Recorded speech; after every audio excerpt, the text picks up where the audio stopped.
Përshëndetje të nderuar zonja dhe zotrim, përshëndetje të dashur miq, ndjekës të kanalit Monitor TV, konkretisht ju ndjekës të emisionit A më dëgjon. Ja ku po takohemi në këto ditë të nxehta vere, por ne mundohemi që të sjellim një lloj freskie në për shtëpitë tuaja. Sot kam udhëtuar, unë në fakt nuk kam udhëtuar, personazhja në fjalë ka ardhur në studion time nga Manastiri i Bukur, qyteti ku është lexuar për herë të parë shqip, qyteti që ka kultivuar dhe ka ruajtur me shumë fanatizëm gjuhën shqipe, dhe qyteti, edhe pse janë pak shqiptar, e këndojnë bukur këngën shqipe dhe përkushtohen tek ajo këngë. Tani, unë do të ndaloj tek familja Aliu. Zahit Aliu, e keni të dëgjuar, është një artist që për vite me radhë ka kënduar në për familjet e shqiptarëve të Manastirit, Kërçovës, të Prespës, të Strugës, të Dibrës, të Shkupit, është gjithandej. Por në këtë familje, përpos që ka qenë edhe një drejtor i suksesshëm dhe jashtëzakonshëm, ka bërë organizime që në manastir u rikthye edhe një herë fuqishëm gjuha shqipe dhe për këtë sinqerisht e përgëzoj publikisht. Në këtë familje, normal e dini si thon, dardha bindër dardh, një do dilte. Ajo është Bleona Aliu, një vajzë të cilën e kam takuar vite më herët dhe më pati thënë që unë dua ta ndjek rrugën e babit dhe do punoj me shumë përkushtim dhe do bëhem po e njohur si babi, dhe sot ajo ka zënë një vend të rëndësishëm. Është në mesin e artistëve shqiptar dhe unë kam nderin që të jetë në studion time.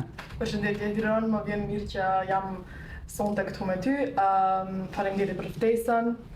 Më vjen mirë që prapu gjendëm. Jam sinqerisht i lumtur. Njëherë të uroj të qëndrosh si në shtëpinë tate, të jesh rahat, pa emocione. Tani pa babin, unë me Kasile të ftova pa babin, ta njohim pak Bleonën kështu pak më të lirë, se ndoshta me babin studio pak më e rezervuar. Jo, nuk është problem. Si kalove rrugës? Mirë. Super. Besoj që më ke ndjekur. Po tani për gjërat bukura, largësia bëhet ja vlen. E ke ndjekur emisionin? Të pëlqen? Po. Se ka dalë në Reels, jam i bindur për këtë. Gjithandej më ke dalë në Tiranë dhe të respektojmë shumë. Faleminderit. Ke shumë të mira gjithë emocionet. Faleminderit shumë. Bleona, të rritesh në një shtëpi ku dëgjohet vetëm art dhe të jesh vajza e një emri të madh, siç e thash, Zahit Aliu. Tani, a ka qenë më shumë ti një bekim për ty, që të janë hapur dyert, apo një bare rënd për të vërtetuar atë që je ti për vlerat e tua? Nuk ka qenë hiq bare rënd, për mua është një bekim shumë i madh, se unë jam rritur me muzikë prej vogël, për diçmërinë e kam pasur me muzikë, prej të vogël e kam ndjek babin edhe kam dashur shumë me arrit hapat e tij, edhe sot ja bashku jam me atë. Jam shumë krenare që kam mësuar shumë gjëra prej tij. Do ma thua si jeni juve në shtëpi, se kështu shohim të lumtur në për foto. Si është babi jot si baba dhe si është babi jot si profesor tashmë për ty? Babi si profesor është ka pasur çdoar kritika, por dua të them që me kritikat i mësojmë, njeriu mëson prej gabimeve, normal që në fillim të kapave të muzikës, ju kam zemruar, të them drejtën, se çdoar më ka thënë kështu do të këndojsh ashtu, po normal që ju ka eksperiencën e tij dhe ne si më të mëndsh. Po, edhe kam je munduar që t'ja marrësh më të mirën. T'ja marrësh më të mirën babait. Po si baba është në rregull. Si baba s'ka më e mirë. Se cila vajzë për babi ajo është dashuria ime e parë. Edhe çdoar do mbetet ashtu. Të dal pak nga skenari. Tani ti ke kënduar në për Kanaxhexhe, u ke kënduar shumë vajzave. Po. Më thuaj, se unë e di që të flasim dhe për këtë pjesën tjetër. Okej. Normal. Më thuaj, a e ke paramenduar ndonjëherë veten tënde si do të ishte momenti ti kur do të ndahesh me babain? Të tregoj të drejtën, në Tiranë shumë herë më kanë kapur emocionet, në dasëm në Kanaxhexhe kur nusja do të takohet aty me babin edhe më kapin emocionet, po ajo është pjesë e jetës që duhet gjithë me kalu.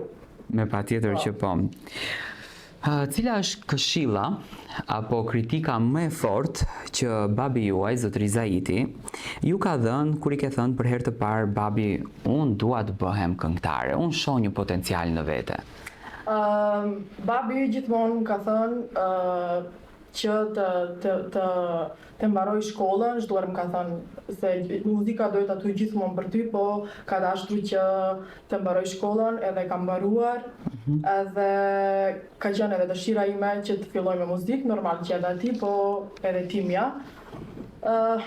Edhe ashtu. Ju keni studiuar për? Psikologji, kam mbaruar. Psikologji.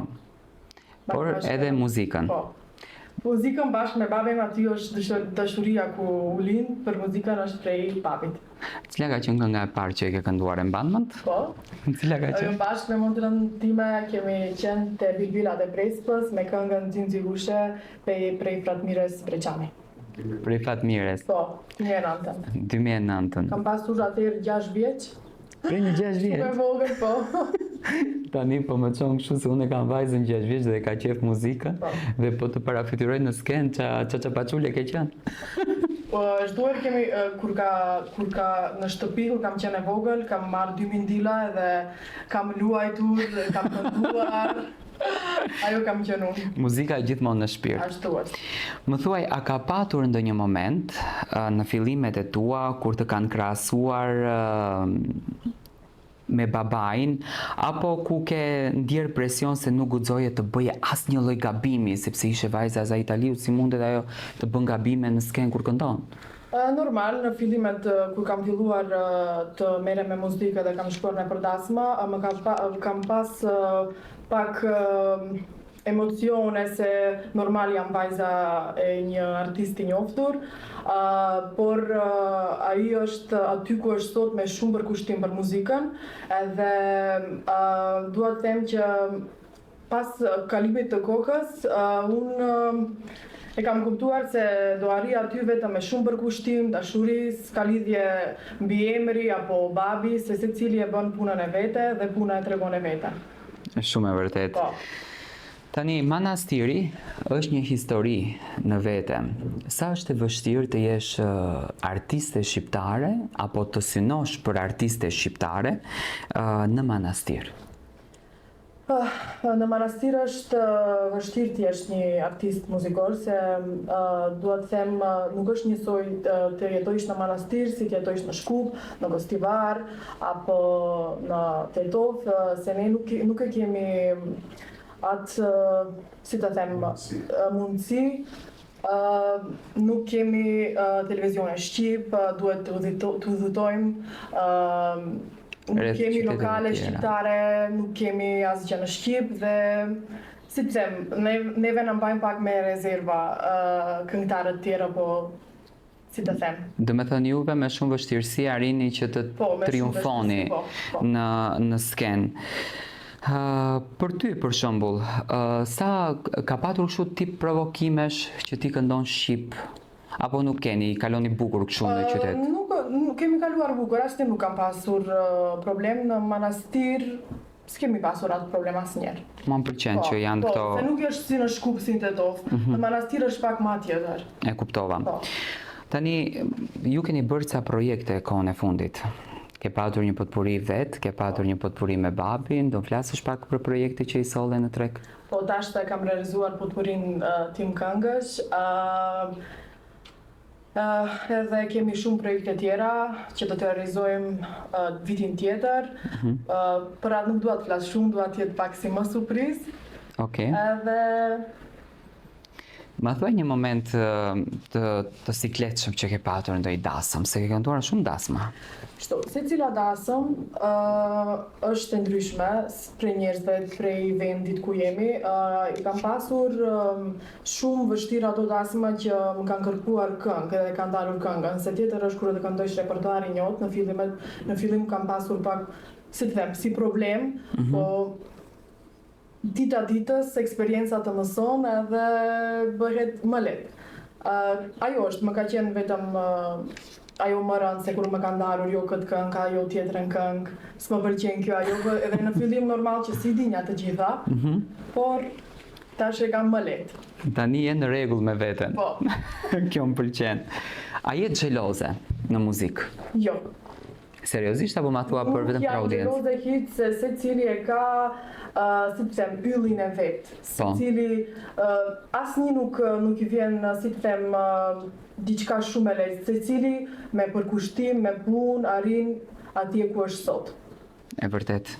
Me Nuk punë duhet bëhet jemi gjithçka. xhelos. Ajo është se di për mua është diçka shumë negative. E vërtet shumë. A ka ndonjë moment qesharak që të ka ndodhur nëpër dasma? Shumë herë më ka ndodhur në përdasma, unë në fillim kur i kam haruar edhe këngët, tekstin, u kam qeshur me babin dhe asnjë s'ka ditur, kur u kanë luajtur aty nusja ose dhëndri, disa u kam penguar, edhe ka normal, dasmatika disa gjëra ndodhen papritur, edhe E bukur. Nëse ka një moment që ti do të kthehesh tek Bleona jote e vogël, se ke emrin shumë bukur, Bleona. faleminderit. Sa motra ishit ju? 3. 3 motra. Unë jam e mesmja. Ti e mesmja. E po tani cila është më shumë e lidhur me babin? Normal që unë Po i jam pyeta. shumë e lidhur, kam qenë prej e vogël shumë e lidhur me babin. Normal që edhe tjerat, po unë edhe se kalojmë shumë kohë bashk. E kemi më shumë të kokës jemi bashkë me babin edhe për atë edhe jemi aq të afërt. Jeni bërë më shumë shok. Po, shumë shok. Nëse do të kthehesh tek Bleona jote kur ke qenë e vogël. Çfarë do t'i kishe kërkuar falje Bleonës të vogël? Nuk do t'i kërkoja falje Bleonës të vogël, sot jam gjithçka që desha të jem, edhe do përkushtohem në muzikën, të mësoj edhe njerëzit që më ndjekin, Ti kënaqesh me zërin me tënd zërin tim. dhe me artin tënd. Po. Kjo është më e bukura. Tani të kalojmë pak nga ato prapaskenat që realisht ne nuk i shohim. Ne shohim vërtet një videoklip të bukur apo një projekt fantastik që ju sillni, por ka prapaskena që ne nuk i shohim fare. Më trego cili ka qenë incidenti më qesharak që të ka ndodhur në ndonjë xhirim klipi. Në xhirim klipi? Po, apo xhirimet vitit të ri. Kudo që ke qenë pjesëmarrëse? Koncert, prapasken. Ka pasur më shumë, po tash s'më kujtohet dhe një shumë qesharak. Më shumë kam pasur në përdasma kështu incidente se në... E po ndonjë nuse se shrezu. Mos flasim për këtë pjesë. Po, nuk më kujtohet në momentin. Cili është tash e themi më i çuditshëm që ke dëgjuar për veten tënde, më i shpifuri apo komenti më i shëmtuar që ke lexuar, sepse kohët e fundit në rrjetet sociale, sidomos to 3 vitet e fundit, ka një lloj egërsie të këtyre akonteve fake, si ju themi ne, akonteve të rrejshëm për publikun. Normal që kur do jesh këtu në rrjetet sociale, kur do jesh një artist, normal që do dëgjojsh edhe shumë negativitete. Ka qenë një komentar që një koment ka qenë në video që më ka thënë pse babi ju çon me zor të këndoni. Me zort? Po, diçka si të them. Edhe për mua çdoher nuk bien ato komente. Me zort. Mua më japin motivim që të bëhem edhe më e mirë. Po, se me zort. Po, edhe çdoher dua të jem me njerëz pozitivitet, normal që do ketë negativitet, po nuk ja bie në Deri në atë nivel. Po. Tani unë të kam parë edhe më herët të komplimentoj. Vazhdon të jesh një vajzë që kujdesesh për veten. Unë nuk të kam parë, me thënë drejtën, në për fotografia diçka kështu, ndonjë lëvizje, se ke parasysh të njerëzit duan të dinë. Kemi diçka? Kemi ndonjë lëvizje? Jo. S'kemi. Zemra ime është e lirë momentalisht. Jam përshkruar muzikës, punës, normal që jeta i ka emocione, dashurim, po kur është koha, vjen atëherë. Do me thënë s'ka asgjë. Jo, nuk ka asgjë. Sa troç ma tha muhabetin? Zemra ime është e lirë.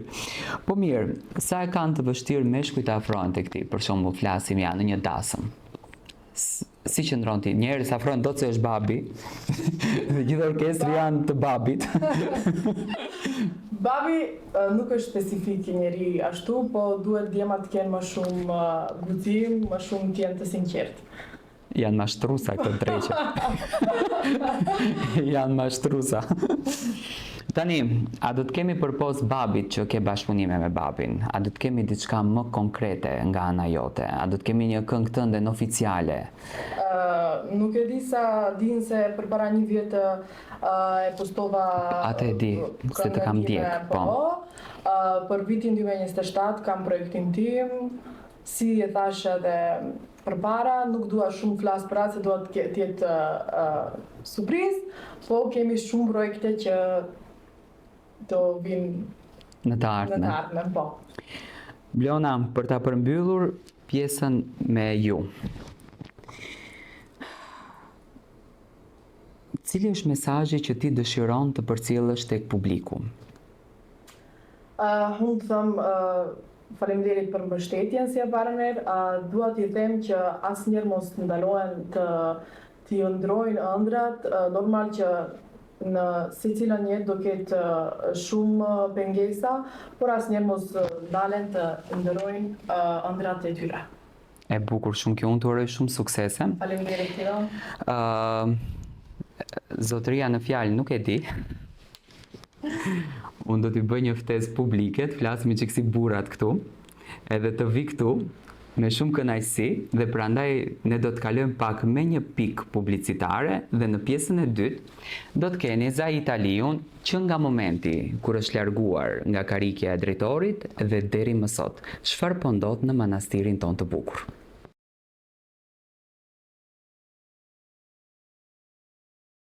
E pra të dashur shikues, u rikthyem në pjesën e dytë, siç e paralajmërova, me mua është në studio artisti i madh Zaita Liu, krenaria e manastirit. Faleminderit. Zotëria Liu, faleminderit shumë që pranove intervistën, është intervista jote e parë që jep sportiv.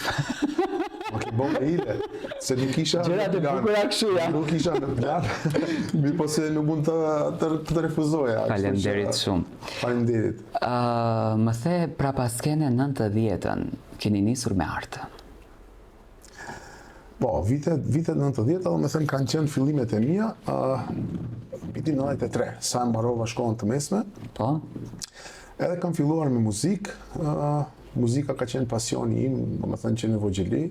Që në Vogjeli kam filluar duke kënduar, duke shkruar tekste, kështu që kam bler një fletore, edhe duke dëgjuar tekstet në radio, në atë kohë nuk kishte ke parasysh rrjetet sociale, kompjuter dhe ashtu me radhë, me thënë ishte patjetër që ta lëshosh kasetën në kasetofon, ta kthesh një 7-8 Edhe ta ndëgjojsh. Po, ta ndëgjojsh edhe këtu si tha, këtu si bëri, ashtu me radhë, me thënë, vitet 93 kanë qenë hapat e mia të para në muzikë. Pastaj ishte shoqëria kulturore artistike Bashkimi, që patjetër dua ta potencoj, që ka qenë dritarja drejt suksesit tim. Pastaj disa kaseta, audio kaseta në atë kohë, vitin 95, 97, 98. Dhe ashtu në radhë, pastaj dolën me CD-ja, jo kështu ashtu edhe Ndryshoi sistemi. Ndryshoi gjithçka.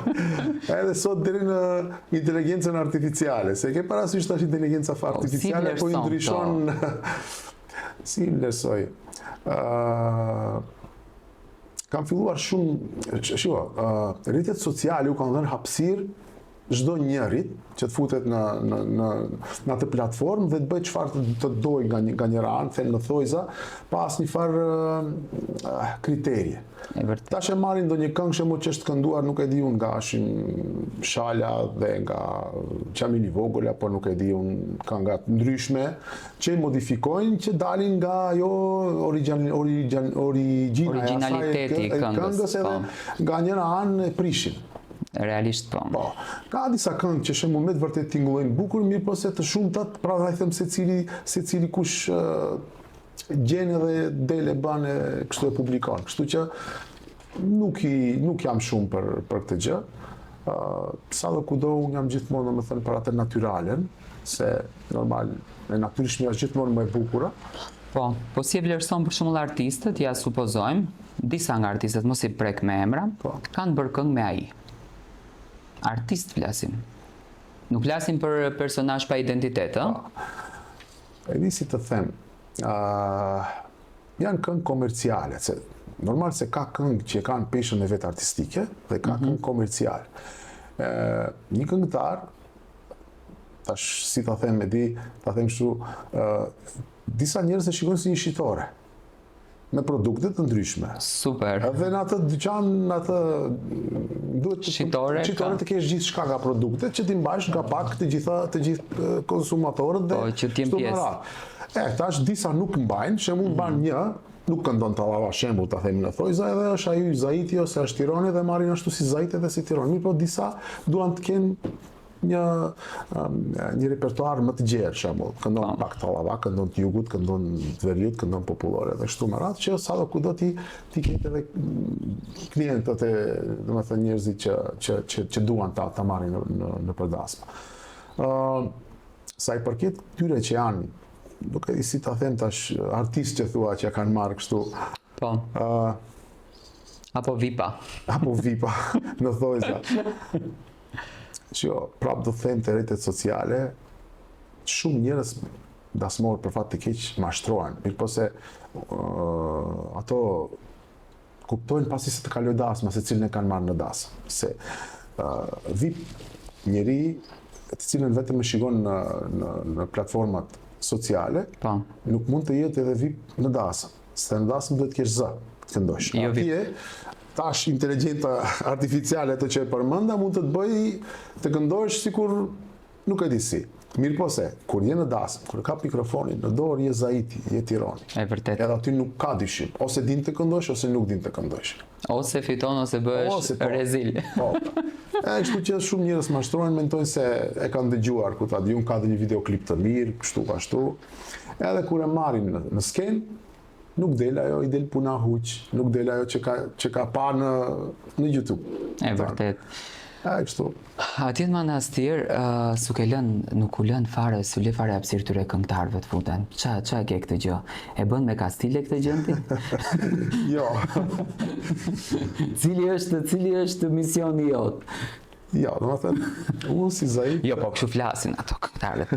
Ja, ky Zaiti thon s'na lën. Po futu ti Zaiti s'ta ka dalë rrugën. Që në qiellin muzikor, artistik, ka vend për secili. Patjetër. Mirë po se secili duhet ta fitoj vendin. E vërtet. Se çfarë duhet bësh? Përkushtim, punë. Seriozitet, normal.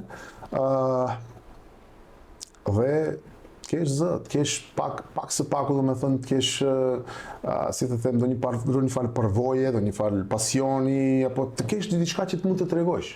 E vërtet. Më kupton? Kjo është, se përndryshe secili e ka vendin. Unë mendoj që grupi juaj ka punuar shumë për këtë gjë, ju jeni lodh për këtë gjë, nuk është si jeni sot. Grupi Gazmorët janë djemat që duat i përshëndes dhe janë krautim i djathtë, do të thosha. Kriteret të unë janë pak të larta. E di këtë pjesë. Se cili nuk mundet të jetë pjesë e orkestrës, shkaku që, më thënë, duhet profesionalizëm, duhet të ketë se çfarë të tregoj. Normalisht, se ne nuk duam shembull që të dalim përpara publikut dhe të turprohemi në një farë dhe ashtu me radhë. Unë i përshëndes djemt, ato, domethënë, punojnë me përkushtim, janë gjithmonë të gatshëm, gjithmonë me pasion, gjithmonë janë në vendin e duhur. Sidomos Brumjari në këtë zjarrt. Po, e mbrani. Ajo është i zjarrt, e përshëndes. Arritët që të merrni edhe pozicione, në jetë, përpos muzikës, pak rrugtimi juaj mori rrugë edhe nga politika. Po. Di ç'do të thosha. Për fat të keq, në përgjithësi do të thosha që është pak absurde që të duash sot të punësohesh ose që të duash të arrish një farë qëllimi në jetë, duhet t'i përkasësh dhe një farë parti politike. E vërtet është kjo. Unë pasi që jam këngëtar, jam jurist i diplomuar në profesion. Në vërtet? Po, kam kryer 4 vite drejtësi në manastir, në gjuhën maqedone. Dhe me thënë, ndoshta edhe kjo ka patur ndikim që unë të përzgjidhem që t'jem një udhëheqës, drejtues i një institucioni shumë serios, siç është Muzeu i Alfabetit të Gjuhës Shqipe. Më thënë, unë falenderoj për zgjedhjen të atërshme dhe unë besoj që ato 4 vite, do më thënë për vitit 2020 dhe në vitin 2024, do më thënë arriva që muzeun të Alfabetit ta përfaqësoj në një dritë dhe, do më thënë, siç i përket vetë muzeut. Do më thënë se Muzeu i Alfabetit është një qendër e shqiptarëve, do më thënë një peligrinazh për gjithë shqiptarët kudo që janë në botë. Dhe ke qenë tepër i suksesshëm në këtë drejtim. Edhe ti që mbeti pezull një organizim i fundit. Po, do të thënë, e ke parasysh politika është e tillë që unë një javë përpara se të jetë organizimi, do të thënë, ishte organizimi im ajo edhe i stafit, do të thënë, organizimi i kremtimit të gjuhës të alfabetit të gjuhës shqipe. Një javë përpara se të mbahet, domethënë, se të filloj, unë isha i shkarkuar ka pozita drejtori i Muzeut të Alfabetit. E kuptova. Më vjen shumë keq për të pjesën se e di që ke qenë shumë i suksesshëm. E pyeta që pare dhe Bleonën, por të pyes edhe ti. Shqiptarë në manastir, ç'do të thotë? Në manastir jemi 5% shqiptar. Po. Jemi shumë pak. Normal është rënd edhe si shqiptar, si njeri, por edhe si artist. Depërtimi, do me thënë, i artit nga manastiri në qytetet e tjera është pak me vështërsi. Ti mund të adish edhe si mbas Dibrës, besoj. Në atë kohë, prapë do të kthejmë në ato fillimet e mia, ishte vetëm televizioni nacional më të vëdyshi, cilën vetëm atje mundeshim që të dalim dhe prezentojmë artin ton. Pastaj dolën... Kur flasim për Shqip. Po, flasim për Shqip, pastaj dolën televizionet lokale, private, kështu me radhë. Ishte vështirë, dhe me thënë, televizionet në atë kohë punonin me këngëtarë kështu që themi VIP-a, apo njerëz që kanë patur përvojë me televizion. Edhe kështu që, më thënë, punonin vetëm me ato këngëtarë. Kurse ne këngëtarë, sidomos kur të thoshin për nga e për manastiri, ishte problem. Do të keni ndjerë presion? Po, në një farë mënyre, po. Patjetër duhet ta potencoj se ja kam si borxh njeriu të cilën më ndihmojti në aspektin e artit, i ndjeri Afet Miftari. Okej. Me thënë bëri shumë për manastirin. Duhet ta cekim babai i Djellzës. Po, babai i Djellzës. Gazetare, se përshëndesim. Po, përshëndesim shumë. Edhe domethënë gjithmonë jam i falënderues, domethënë punës së tij dhe për kushtimin për manastirin në përgjithësi, dhe mua si artist domethënë më dha një udhë, një, si të them, domethënë është vështirë, në manastiri nuk është si qytetet e tjera, dikur qendra e shqiptarëve, vilajet në vete, udhkryqje ekonomik, sociale dhe kështu me radhë, mirë po se që është ekonomike, sociale, domethënë migracionet të ndryshme kanë bërë që shqiptarët të mbeten aq sa janë sot. Mirë po se prapë ne, më thënë, nuk dorëzohemi. Kultivojmë muzikën shqiptare, do me thënë, gjithmonë, do me thënë, gjersa më banë shëndeti, do të përfaqësoj manastirin, do të kultivoj për manastirin, dhe pastaj, do me thënë, vazhdojnë Bleona dhe brezat e tjerë që do të vinë, ashtu, me thënë, pas nesh. Kështu që manastiri si manastir, prapë do them qytet historik, peligrinazhi i gjithë shqiptarëve, themelues i alfabetit të gjuhës shqipe, edhe kështu me radhë. Histori më vete. Histori më vete, po. Si është jeta tani në manastire shqiptarëve? Një jetë e përditshme, një jetë normale.